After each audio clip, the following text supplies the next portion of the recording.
Hi and welcome to the December episode of Spotlight on UNBC. My name is Robb Fry.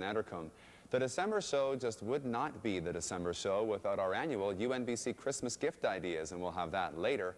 We'll also have reports on a couple of UNBC research projects, and we'll see why UNBC has been the center of attention for the Lower Mainland media. But coming up next, details on some new initiatives that will make UNBC more accessible for college students. All that and more is coming up on this episode of Spotlight on UNBC for December 1997.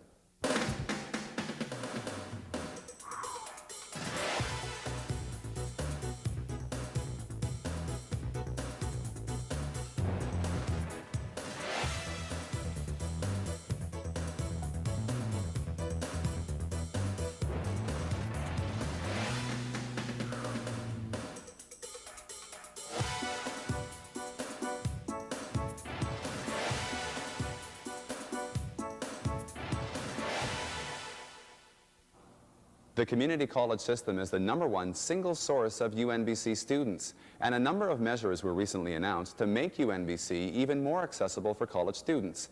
The announcement was made at the recent UNBC Works open house. 31% of UNBC students start their university level education at a community college. And in the past, their transfer to UNBC or to another university would have been done on a course by course by course basis. And as any student who's ever done this, or anybody who's ever tried to help a student doing this knows, that can be time-consuming, frustrating, and may end up in a student having to study far longer than they would have to actually attain a degree. What UNBC has now approved is what's called block transfer, which means that any student that's completing a 2-year associate degree at a community college in our province can transfer into UNBC and get 2 years of credit toward their degree. This is the first university in the province to do it, and I congratulate them on this very important step for students in our province. Nearly 1/3 of UNBC students come from community colleges like the College of New Caledonia in Prince George.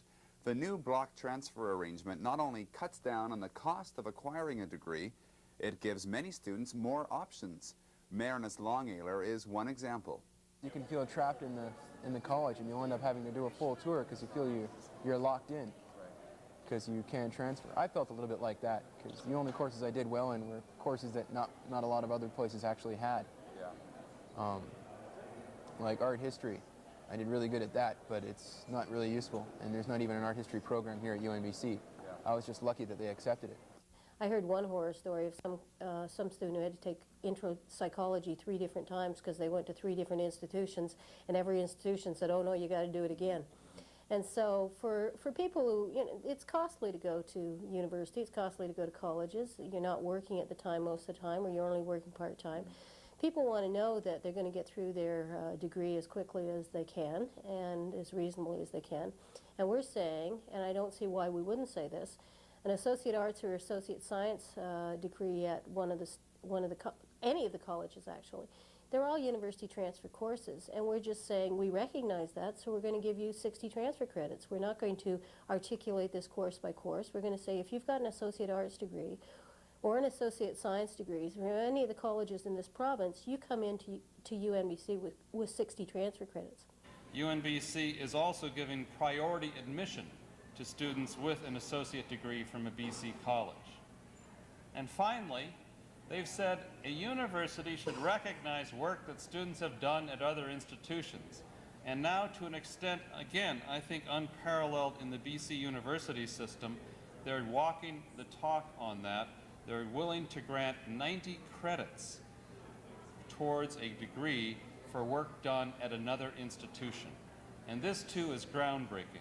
So my congratulations to everybody at UNBC who made this happen. I sit on the BC Council of Admission and Transfers on that council, and we talk about articulation and transfer and students' concerns every single meeting. That's the key concern, the key worry of all college students who intend to go on to university, and many, many, many of them do.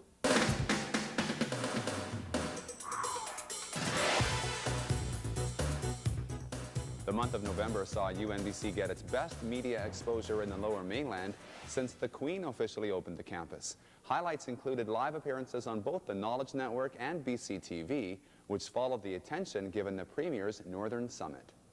Right before the start of the Premier Summit, UNBC hosted a conference of all of the economic development ministers from the Western provinces and both territories. Then the actual summit kicked off with a major news conference. UNBC got even more attention once the summit began. In the mining workshop, in the agriculture workshop, in the forestry workshop, in the tourism workshop, in the fishery workshop, there was a general theme that we need more research, we need a better understanding of the problems that are facing us. We need to draw upon the resources, the expertise of post-secondary institutions, particularly the university.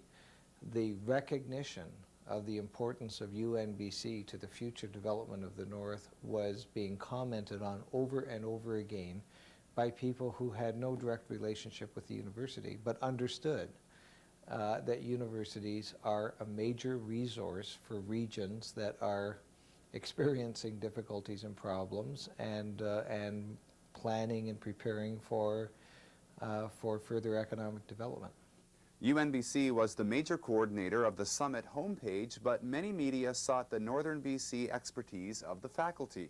Geography professor Greg Halseth was interviewed by the Knowledge Network during the first interview broadcast live from UNBC. In his opening comments to the participants, the Premier phrased things a little more concisely. He wanted two things. He wanted a prioritized sense of areas for government investment, and he wanted a strategy for continual consultation with communities and industries in the North. So right away there appeared to be something of a narrowing of the scope, and within that narrowing perhaps some of these day-to-day immediate issue business plan concerns are rather more appropriate. The live Knowledge Network broadcast was, in a sense, a rehearsal for when BCTV broadcasted its entire news hour live from UNBC. Well, here we are in the home of the Timberwolves tonight's Northern Timberwolves. They're right there. Okay, it's all right. Are they behind us or something? Yeah. Oh, they're all up There you are. There they are. They've been told not to make any noise, so go ahead and make noise for about 10 seconds.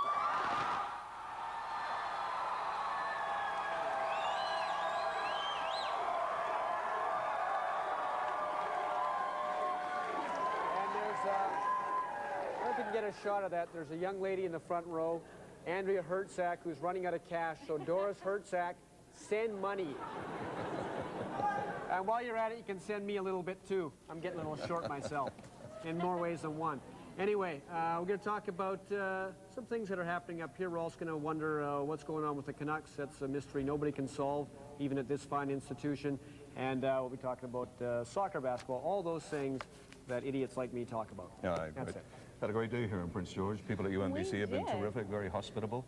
Love the crowd, love these people here. And beautiful University of Northern BC where we are tonight. And Jazz Joe Hall will have a story about that coming up. During the visit, BCTV focused on the fact that up to 40% of the students at UNBC are from the Lower Mainland. Brian Cole is one of the converted. He said goodbye to Vancouver 4 years ago. His desire for a whole new way of life and smaller class sizes brought him to Prince George. I think the first time I really realized that I wasn't going to go back to Vancouver, I was down in Vancouver visiting my family, and I went out to UBC to do some research. And I was used to walking around campus talking to people, you know, saying hi to people, and you say hi to people on the campus at UBC, and people sort of duck and run. You know, they think you're going to do something to them if you're just saying hi.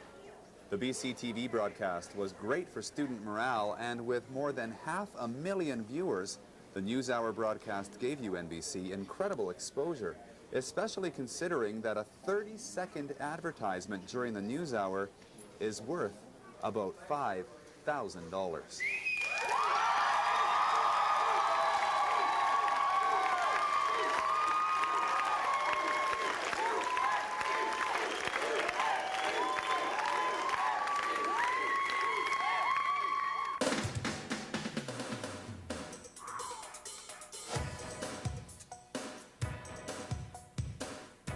The annual Maclean's Magazine ranking of universities is out, and UNBC is included, but not ranked.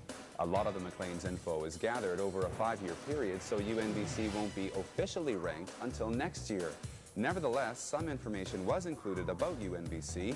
Among comprehensive universities, UNBC would rank number 2 for class sizes and number 1 for the percentage of the library budget that goes to acquiring new materials. Making all of those library materials accessible to all students is the focus of this next story. For students with a variety of learning disabilities, some new technology is helping them acquire an education that would have been difficult to acquire even a few years ago. If I try reading just the words, it took me 6 hours to do 30 pages once when I tried reading it by myself. I can't understand some of the words. I couldn't read them at all. So this way I can hear it and have a text in front of me and read it at the same time, so it goes into the brain somehow, and I end up understanding it more. Livvy Lazarian is a UNBC student with dyslexia who uses some new UNBC equipment to keep up with her coursework. One particular machine scans books and then reads the words back. I select the page I want it to scan. I place it in like a photocopier. I press scan, and it starts to talk. Levelers and diggers, the largest of the radical sects, the levelers and the diggers, also slipped the restraints of the organized churches. They wanted redress and something approaching revenge in this world. Digger leader Jared Winstonley 1609-1652 and leveler John Lilbu 1614-1657 viewed men as being both equal and competing individuals. We have the Arkenstone reader, which reads out books and print. It translates it into digital speech, and we have JAWS, which is job access with speech on one of the computers, which allows people to use Windows and other Windows applications. Blind users or visually impaired users can use that. And we have another product on that machine called PW Web Speak, which gives everyone access to the World Wide Web. Welcome to the Library. Your library is getting better every day. Check out the new website layout and let us know what you think.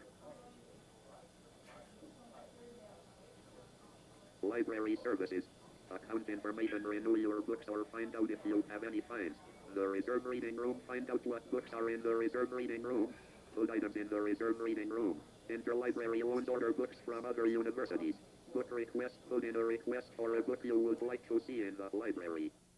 They can do anything, and that's like one of the best products that's available.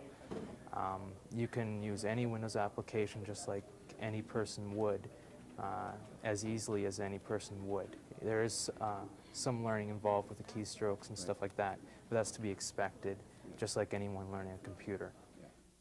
It helps me to learn my books and get through classes and stuff, because if I didn't have this, I'd be so far behind with trying to keep up with all the reading. It is just so much of a help. Y-O-U-E space W-E-A-I-N space S-P-O-K-I-H-O-N space U space N space P space C period. Top of file. You are watching Spotlight on UNBC. Assembly of First Nations Chief Phil Fontaine presented a talk to just over 100 people in the Northwood Winter Garden last month. It was his first visit to the region since being elected National Chief. We want to be able to govern ourselves. We want to be able to control our own destiny. We want to be able to take the decisions that affect us, ourselves, because we're more than capable of doing so. We've already demonstrated that given the opportunity, we do far better than governments will ever hope that they can do for us. See? And it hasn't been an easy struggle, because someone is always of the mind that they know best what is best for us. And part of the problem is the way government makes decisions. We can't have a situation as we have now and expect that things will improve in the foreseeable future. The Department of Indian Affairs now spends close to $1 billion on social development and welfare, $50 million for economic development. That's an intolerable imbalance. Part of the talk dealt with the importance of education, and there are currently more First Nation students at university than ever before. UNBC alone, for example, has more than 200 First Nation students. 20 years ago, in post-secondary institutions such as this one, there were about 800 people. And largely through the efforts of our people and people like Carol Goodmanson there, we've been able to turn this around, you see. And today they are about 30,000, between 30 and 40,000 people in post-secondary institutions. See? And what that's about is excellence. And it's really, in the end, represents an opportunity for us, all of us, to tap into that excellence. And so, as I said earlier, institutions such as this one have a critically important role to play. Ensure that we provide the kinds of opportunities to our people so that we can be responsible for our own lives, so that we can turn things around. I mean, we have doctors, lawyers, you name the discipline, our people are excelling in those disciplines. And all we've ever needed was an opportunity to demonstrate our ability, our abilities. And there's no wiser and safer investment that we can make, either as a society or as governments, than in education. No wiser and safer investment. Slocan Forest Products President Ike Barber visited UNBC at the end of October to meet with forestry professors about the new Slocan Forest Laboratory that will be built at UNBC this year. The exchange was casual and informative and underlined Barber's commitment to grow trees faster and better. The new lab will be built near the existing UNBC Laboratory building and will allow for an impressive array of forestry research. Some of those factors that he was talking about. Forest companies also have representation on the advisory board for the UNBC program in resource-based tourism. That program has a particular focus on developing tourism opportunities in the great outdoors, and that has particular relevance to a number of towns in northern BC. The unique thing about tourism in the north has to do with its remoteness. And that's one of the things that people come to the north for, along with the hunting activities and the fish and the other kind of adventure tourism activities, is the remoteness. It's wilderness or backcountry.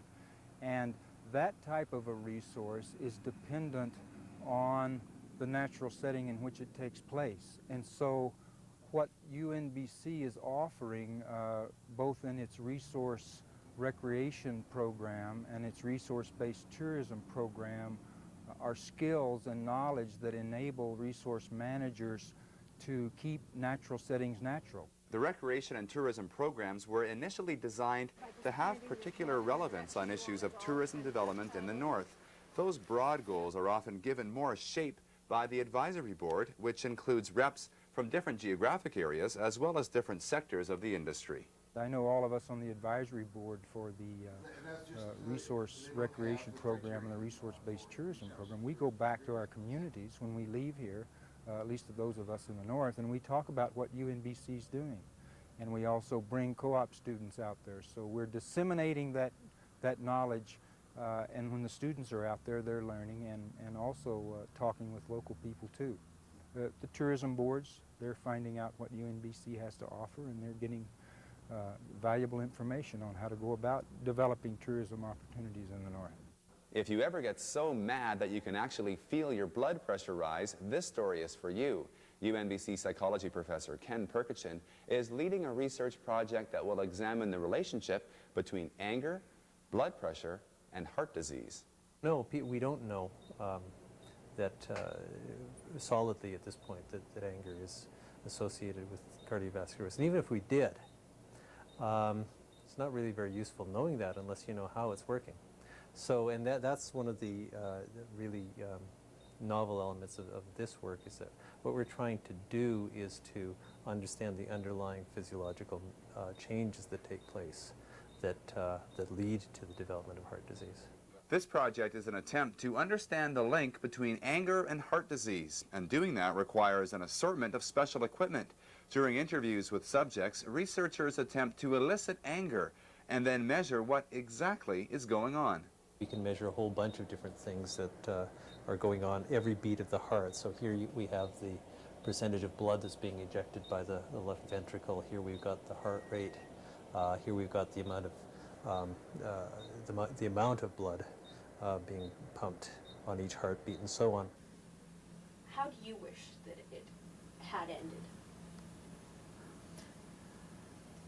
I wish that At this point, she's just in really the beginning part of the interview, and as she begins to talk more about the things that are making her angry, we find that the subjects really start to get into it. And you can see now, actually, the heart rate has gone up to about well over 100, 110.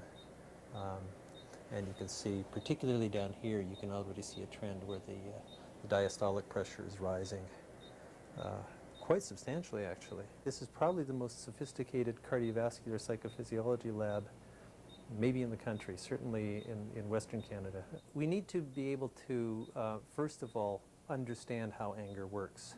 But if we do, then there's beginning to be a fair bit that you can do to teach people how to manage their anger in a way that will keep their blood pressure and other aspects of their cardiovascular function in sort of a more normal range.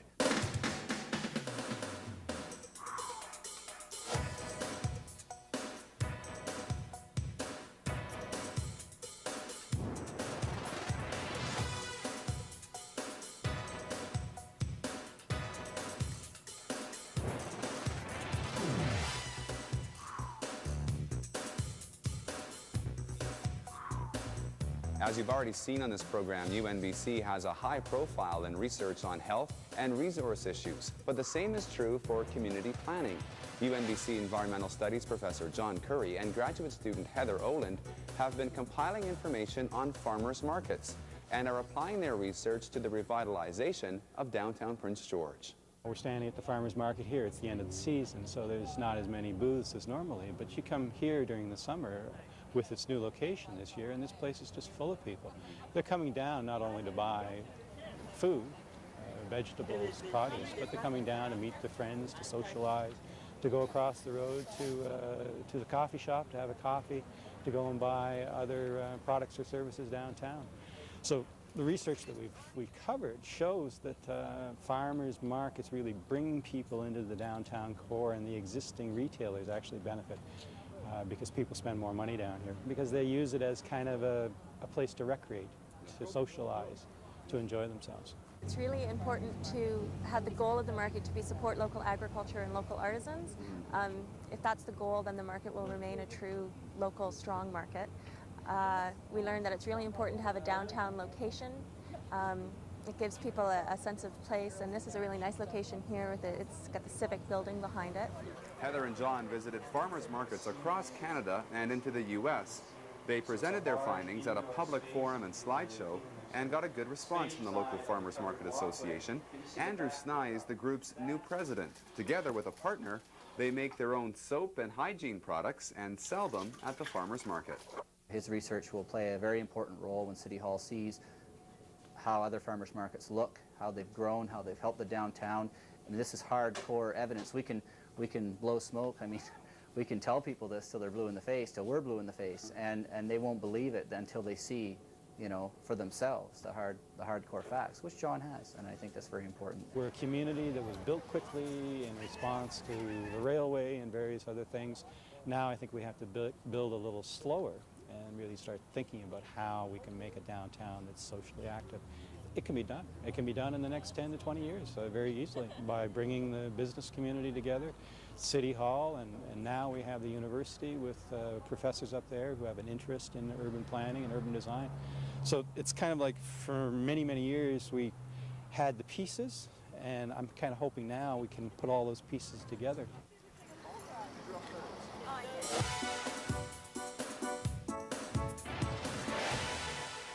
It's time now for our annual UNBC Christmas gift ideas, and we have two this year. First, a new collection of some short science articles compiled by the ubiquitous UNBC Chemistry professor, Todd Whitcombe.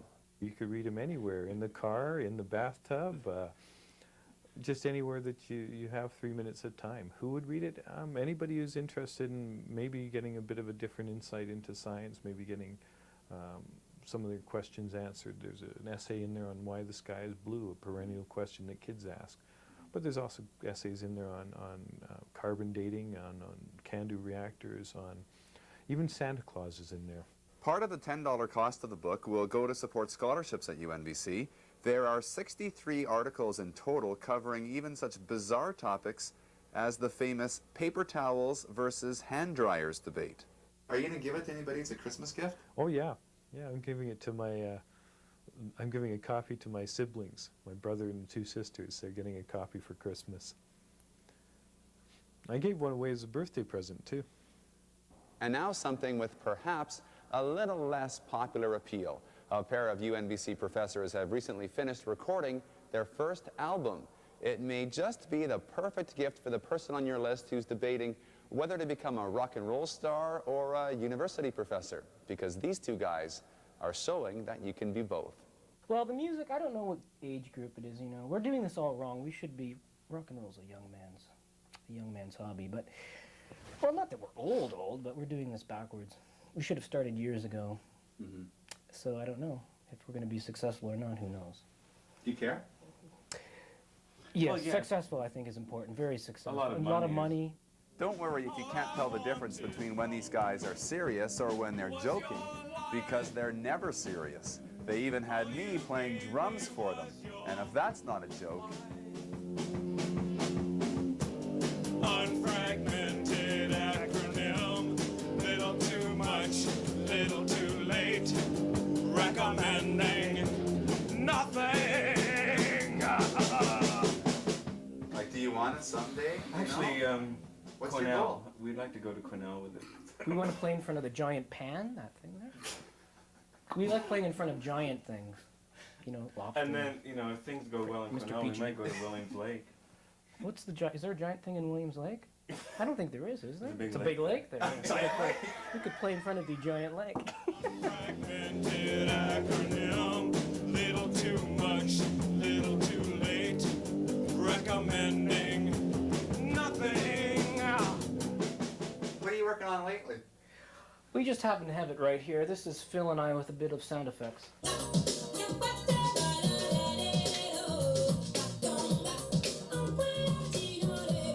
Him singing.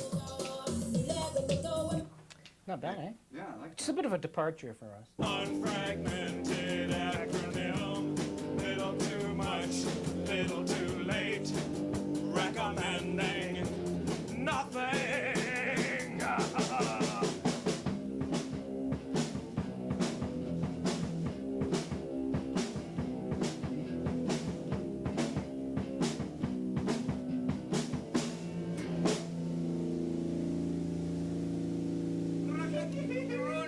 Thank you very much. We're the Beatles, and this is Sock. Peter Sock. Hello, thank you very much. That's a sock. Peter Best and Peter Worst.